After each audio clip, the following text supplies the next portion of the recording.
Hai sobat-sobat tutorial dan sipil.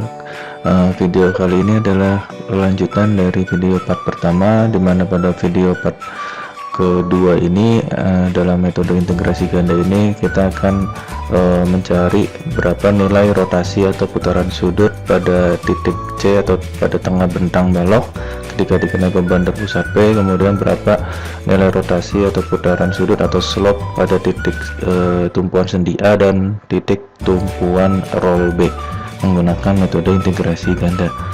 Pada video part 2 ini akan dijelaskan juga alternatif untuk menghitung lanjutan di tengah bentang atau di titik C, delta C hanya menggunakan dua kondisi batas atau boundary condition. Ini hanya untuk kasus khusus ya. Pada part 2 ini ketika ada dua bentang tapi masih bisa menggunakan hanya dua kondisi batas, harusnya kan 2 kali 2 4 kondisi batas. Silahkan nanti lihat penjelasannya di part pertama, akan saya berikan di kolom deskripsi. Yang part pertama itu cara yang paling aman dan paling general, semua kasus balok dapat diselesaikan menggunakan metode integrasi ganda apapun kombinasi bebannya dan bagaimana atau seberapa banyak jumlah tumpuannya pun teman-teman masih bisa menggunakan cara part pertama itu ya, video part pertama yang sudah saya jelaskan. Oke, langsung ke materi saja. Jadi di video part 2 ini lebih dikhususkan pada putaran sudut teman-teman. Kalau yang di part 1 kan sudah untuk lanjutan. Nah, jadi part kedua ini untuk putaran sudut atau slope di titik tumpuan dan di titik tengah bentang, serta alternatif mencari runtutan di tengah bentang menggunakan hanya dua kondisi batas. Diketahuinya sama dengan video part pertama, ditanyanya buktikan bahwa nilai rotasi atau slope atau putaran sudut di tengah bentang pada balok tersebut atau pada titik C adalah bernilai 0, dan hitung rotasi atau slope di titik A dan di titik B tersebut. Oke, seperti itu ya teman-teman pertanyaannya. Jawab dengan melihat hasil perhitungan di video part pertama metode integrasi ganda diperoleh bahwa, nah ini teman-teman harus melihat dulu di video part pertama, nanti linknya akan saya berikan di deskripsi ya, dan harus menonton video part pertama ini dengan tuntas, tidak atau jangan di skip agar pemahamannya itu sudah matang gitu teman-teman. Ini kan sudah given di sini hasilnya bahwa nilai slope atau putaran sudut atau rotasi di sepanjang bentang AC ini saya beri simbol theta AC sama dengan theta 1x. 1 itu artinya adalah persamaan deformasi yang pertama yaitu bentang AC. Nanti kalau bentang CB itu theta 2 kalau di putaran sudut, karena ini adalah bentang kedua, bentang CB ini. Silahkan lihat di video part pertama saya untuk lebih jelasnya. Itu nilainya adalah P/2EI dikalikan setengah X kuadrat plus C1. Jika teman-teman penasaran, baik saya sedikit lihat nanti ya di video part pertama nilai theta AC ini. Saya minimize dulu sebentar part pertama. Nah ini bahwa nilai delta AC ini ya, ini theta 1, ini theta 2, delta 2. Jadi ada dua bentang atau dua persamaan deformasi di sini. Flashback sedikit. Nah, nilai theta AC adalah P/2EI dikali setengah X kuadrat plus C1. Jadi sudah benar ya dengan yang ini sama. Nah, nilai C1 ini telah diperoleh dari persamaan 10 teman-teman. Persamaan 10 ada di sekitar bawahnya 7, 8, 9. Nah 10. Nilai C1 adalah min 1/8 L kuadrat. Makanya di sini nilai C1 dari persamaan 10 pada video part 1 telah diperoleh bahwa nilainya min 1/8 L kuadrat. Masukkan ke persamaan theta AC di atas ya. Jadi ini C1 ini substitusi min 1/8 L kuadrat sehingga theta C di tengah bentang di sini ya. Nah nanti kan runtutannya kayak gini. Nah berapa sebenarnya nilai putaran sudut atau slope di titik C, di mana definisi dari putaran sudut atau rotasi atau slope adalah sudut yang dibentuk antara sumbu normal penampang, dalam hal ini tepat dengan sumbu X karena horizontal baloknya, dengan garis singgung pada titik C tersebut, pada titik yang bersangkutan. Maka nilainya 0. Kita buktikan dengan persamaan metode integrasi ganda yang telah kita peroleh di part 1 itu.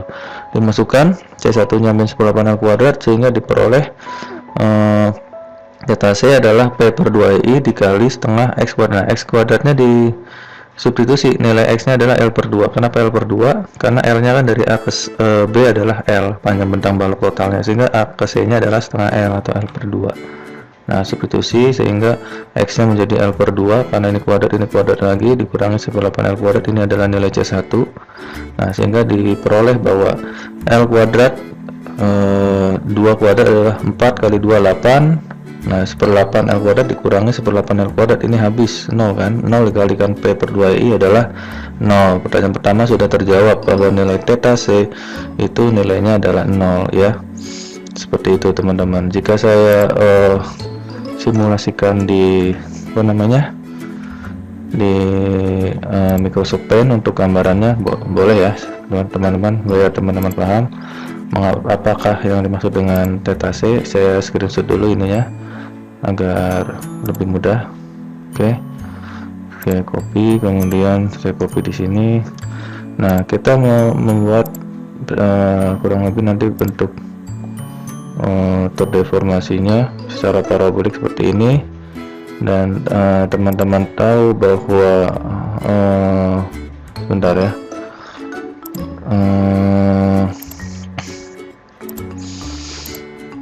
nah warnanya mungkin akan saya bedakan, warna merah mungkin ya, boleh, atau warna hijau karena merah sudah ada di sini. Nah, di video pertama kan sudah diperoleh nilai lendutan dari titik C turun ke sini adalah 1/48 PL pangkat 3 per EI. Nah, sekarang di video part 2 ini pertanyaan pertama mau tahu berapa sih nilai dari slope atau putaran sudut pada titik C ini. Definisinya adalah sudut yang dibentuk antara sumbu nol penampang sebelum terdeformasi, yaitu yang ini, itu sama dengan yang bawah ini diproyeksi.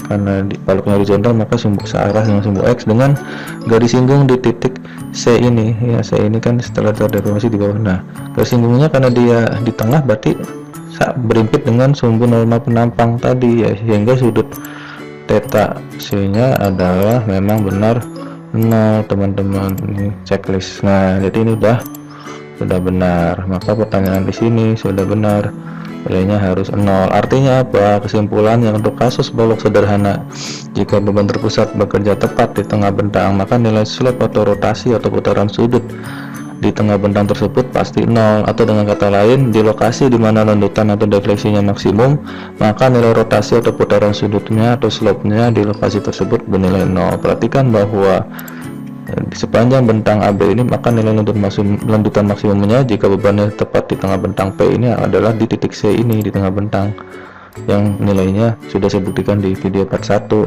Nah, maka nilai ketika lokasi di sini lendutan maksimum, maka nilai tetanya atau sudutnya pasti adalah 0, terbukti kan dari hitungan kita di sini 0. Lanjut ke esensi dari video part 2 ini.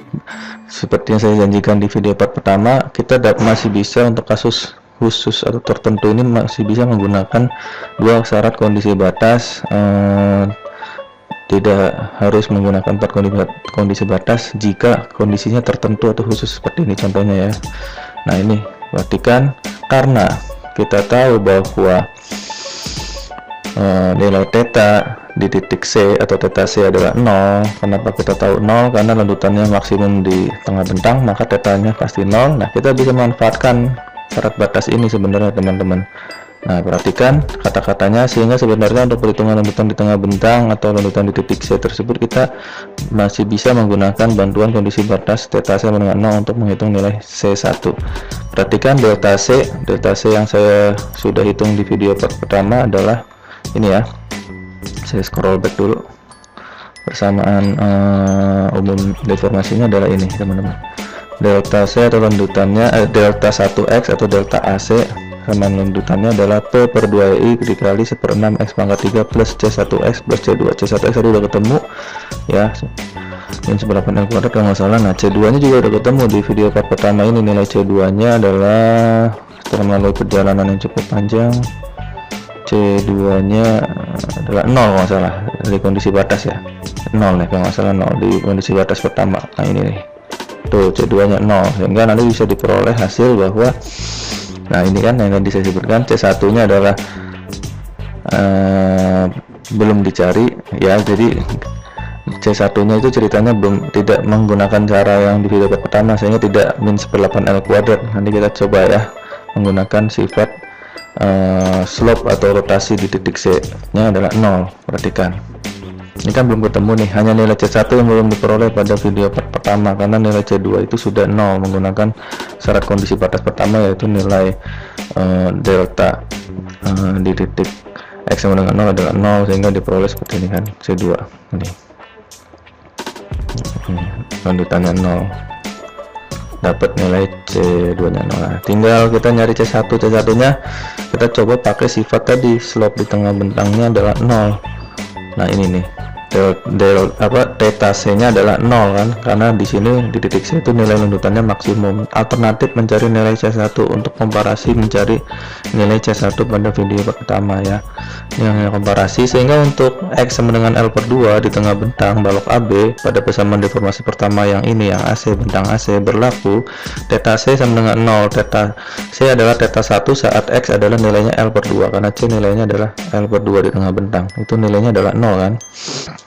Lihat persamaan 1 video part pertama, theta C nya adalah ini, theta C adalah di theta 1x adalah P/2i setengah X kuadrat plus C1 teman-teman.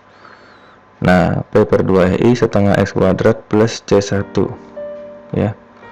Perhatikan, kita substitusi nilai theta C nya 0 sama dengan 0, maka substitusi X nya adalah L/2, L/2 dikuadratin adalah L kuadrat per 4 dikali setengah, jadi seperti ini. Nah, setengah dikalikan L kuadrat per 4 tambah C1 sama dengan 0 dibagi P/2i. 0 dibagi P/2i adalah 0. L kuadrat dibagi 8 tambah C1 sama dengan 0, sehingga C1 adalah min L kuadrat per 8. Nah, nilai C1 ini persis sama dengan nilai C1 pada video part pertama yang ini teman-teman, yang cukup panjang ini. Tapi sekali lagi, nah ini min 1/8 kuadrat di video part kedua ini hanya untuk kasus tertentu aja, kita masih bisa menggunakan kondisi batas yang lebih sederhana jumlahnya. Cuman di video part pertama itu sifatnya lebih universal atau general, bisa segala macam kondisi beban dan peletakannya. Jadi teman-teman, saya sarankan menggunakan yang part pertama saja. Ini hanya komparasi saja bahwa memang benar banyak jalan menuju Roma ya teman-teman. Maka dapat diperoleh nilai delta C atau lanjutan dengan bentang adalah P/2i /6 X pangkat 3 plus C1x plus 0. C1 sudah diperoleh min L kuadrat per 8. Nah yang ini kan, lanjutkan yang ini, C2 nya 0, sehingga diperoleh nilai delta C adalah delta 1 saat X sama dengan L/2. Substitusi X nya menjadi L/2, C1 nya adalah min L kuadrat per 8, X nya adalah L/2 dikalikan L pangkat 3, 2 pangkat 3 itu 8 kali 6 48, min L kuadrat kali L min L pangkat 3, 8 kali 2 16, samakan penyebutnya, 48 dikurangi dibagi 16 adalah 3, 1 kurangi 3 adalah min 2, 2 nya coret dengan P/2ei, 2 nya habis, sehingga tersisa min PL pangkat 3 per 8 ei. Terbukti juga untuk komparasi di part pertama ini sama persis ya, bahwa nilai lanjutan di tengah bentang di sini. Nah, sini penurunannya adalah nilainya 1/48 PL pangkat 3 per ei. Seperti itu. Nah, nilainya karena minus, maka arah lanjutannya adalah ke bawah. Oke, langsung di video part kedua ini ada pertanyaan berikutnya adalah hanya saja dulu ya, ini ada keterangan di video part pertama tersebut saya sajikan langkah yang tepat dan sistematis tidak tergantung dengan lokasi bebannya. Jadi di video pertama saya tidak menggunakan syarat kondisi batas theta C 0, ini saya sengaja dipisah gitu agar video part pertama itu memang benar utuh untuk cara yang general. Karena jika bebannya tidak di tengah, maka cara ini tidak bisa. Iya, jadi kalau beban P nya tidak di tengah bentang, misalkan aja taruh beban P nya ada di titik 3/4 L, maka nggak bisa kita memanfaatkan sifat bahwa theta di titik beban itu adalah 0, nggak bisa, karena tidak, lokasi lanjutannya tidak maksimum di situ. Kayak gitu kan teman-teman. Hanya saya sengaja memisahkan part ini. Jadi lebih aman gunakan cara yang saya sajikan di video part 1 saja untuk metode integrasi ganda tersebut. Ini hanya sebagai komparasi saja. Banyak jalan menuju Roma. Pertanyaan kedua, hitung rotasi atau slope atau putaran sudut ya. Istilah lainnya itu ada banyak di titik A dan di titik B tersebut. Nah, pertanyaan kedua ini di video part 2 ini teman-teman hitung berapa sih nilai putaran sudut atau slope atau rotasi di titik A dan titik B, jadi di tumpuan sendi A dan di tumpuan roll B itu nilainya apakah benar seperti ini teman-teman, seperti di tabel deformasi balok, bahwa nilai deformasi berupa putaran sudut di titik A dan di titik B nilainya adalah PL kuadrat per 16 EI. Nah, kita buktikan bahwa nilainya adalah seperti ini dengan menggunakan metode integrasi ganda. Ini saya breakdown sendiri menggunakan pola pikir saya sendiri, jadi tidak menyontek dengan buku apapun. Jadi hasil penalaran saya di metode integrasi ganda ini saya terapkan untuk segala case ya. Kalau saya niat ya mungkin untuk semua case ini akan terbukti gitu teman-teman, tapi kan memerlukan banyak waktu. Jadi saya berikan contoh yang sederhana saja, tapi ini bisa mewakili sebenarnya teman-teman. Untuk pola-pola yang beban aneh-aneh sebenarnya hanya variasi beban aja, tidak ngaruh terhadap tingkat kesulitannya, sebenarnya sama aja ya. Langsung bahwa nilai theta A yaitu nilai lanjutan di awal bentang A atau di bawah awal bentang AC atau di titik A ini saat X sama dengan 0, nilainya adalah P per 2I setengah X kuadrat plus C1. Ini theta satunya itu masih sama dengan di video part pertama yang ini, sama teman-teman, jadi jangan pusing yang ini nih. Nih theta AC atau nilai rotasi sepanjang bentang AC. AC itu yang mana? Yang ini, dari A ke C adalah P per 2I dikali setengah X kuadrat plus C1, sama ya.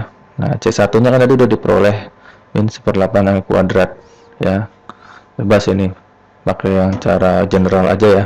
Menurut saya di part pertama, video pertama, bahwa nilainya min 1/8 L kuadrat. Di sini pun dibuktikan nilainya sama kan tadi, min 1/8 L kuadrat menggunakan kondisi batas slope di tengah bentang adalah 0 saat lanjutannya maksimum.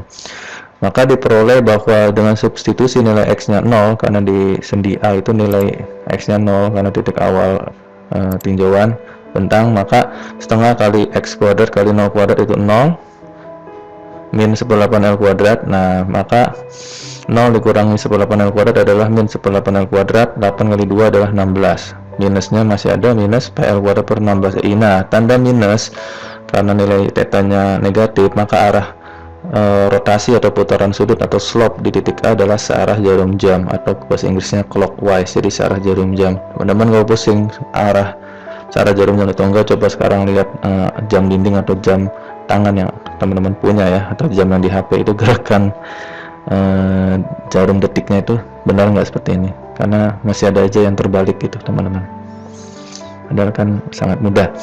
Maka nilai theta A adalah 1/16 P kali L kuadrat per 16 EI, terbukti dengan tabel yang ada di sini, nilainya sama, P kali L kuadrat per 16 EI theta A. Sekarang kita hitung theta B ya. Nah, theta B itu nilai lanjutan di nilai rotasi di titik B, di tumpuan roll ini di kanan, tadi kan di kiri ya. Searah jarum jam benar nggak Pak? Benar nih, searah jarum jam nilainya adalah P kali L kuadrat per 16 EI. Nah, apakah di sini di roll B sama? Logikanya harusnya sama karena bebannya adalah di tengah bentang ya teman-teman. Itu aja logika kasar kita. Oke, langsung kita hitung theta B adalah, nah perhatikan theta B karena di bentang CB, maka nilai tetanya tidak boleh menggunakan theta yang pertama ini di sepanjang bentang AC, tapi kita harus gunakan di bentang CB. Silakan lihat di video part pertama. Nilai dari theta 2 adalah ini ya teman-teman. Mana theta 2? Ini theta 2 atau theta CB, bentang CB adalah P per 2I kalikan LX min setengah X kuadrat plus C3, dimana C3 nya udah ketemu. Nilainya adalah berapa teman-teman? Saya tidak hafal karena tidak menghafalkan. Min 3/8 L kuadrat. Substitusi nilai C3 min 3/8 L kuadrat. Nah, ini persamaan 9, video pertama persamaan 9 itu yang ini. Itu maksudnya cara membacanya. Nah, maka theta B dengan substitusi nilai X sama dengan L. Kenapa X sama dengan L? Karena titik B ini adalah nilai X nya kan 0 nya di titik A, di C itu L per 2 yang tadi, maka di titik B adalah L, kayak gitu ya teman-teman, jadi jangan dihafalkan. Nah, substitusi saja x nya menjadi L, berarti L dikali x, L dikali L min setengah x kuadrat menjadi L kuadrat, C3 nya min 38 L kuadrat. Kita sederhanakan yang di dalam kurung ini, L kali L kuadrat min setengah L kuadrat min 38 L kuadrat, samakan penyebutnya 8 bagi 2 4, 8 bagi 8 1 bagi 3 8 kurangi 4 kurangi 3 1 per 8 L kuadrat kalikan P per 2EI ya, sehingga nilainya adalah 8 kali 2 16 per 16 PL kuadrat per EI. Perhatikan tandanya adalah positif di sini, maka jika nilai tetanya positif maka arah theta atau arah rotasi atau slope-nya adalah berlawanan arah jarum jam. Jadi kalau positif itu berlawanan jarum jam. Nah, nilai theta B nya adalah 1/16 P kali L kuadrat per EI. Nah, ini karena berlawanan jarum jam maka arahnya adalah seperti ini. Nah, itu berlawanan jarum jam. Sudut yang dibentuk antara sumbu normal penampang sebelum dan deformasi dengan garis singgung di titik B ini, yang nilainya adalah berlawanan jarum jam ini, nilainya adalah PL kuadrat per 16 EI radian. Seperti itu teman-teman. Nah, teman-teman mungkin masih penasaran radian itu apa? Satuan dari putaran sudut. Sebenarnya bisa dikonversi sih menjadi menjadi derajat. Sebenarnya nanti teman-teman lihat di part ketiga, sengaja saya pisah biar tidak terlalu lama durasinya dan biar lebih khusus membahas yang sesuai dengan porsinya. Jadi penyajiannya sudah enak. Jadi formulanya adalah dari radian ke derajat itu tinggal dikali 180 dibagi pi, di mana pi adalah bilangan Pythagoras 3,14 sekian itu. Oke, nanti di video part 3 ini akan saya jelaskan sih bagaimana membuat profil lanjutan sepanjang bentang balok A